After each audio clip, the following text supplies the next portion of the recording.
So my staff asked me to do a video about cutwaters, and and how to go about having them made.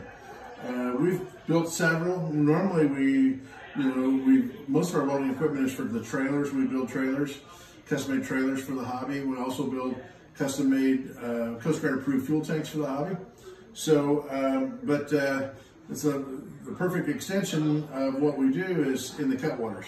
So here's an example of cutwater we're going to copy, and so that's one way, is if you have a cutwater, even if it's beat up or it's been repaired improperly, for whatever, you can send us your cutwater and we can go from there. Or one guy sent us a cardboard pattern, fold it up, put it in an envelope, and so this is and he made the pattern from his boat.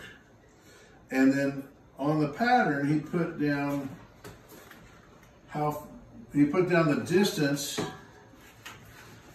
the measurements from one side to the other, because the measurement's not the same throughout. The angle changes from down here at the bottom of the boat up here to the top of the boat. So he put down the measurements of what the distance was at each of these points.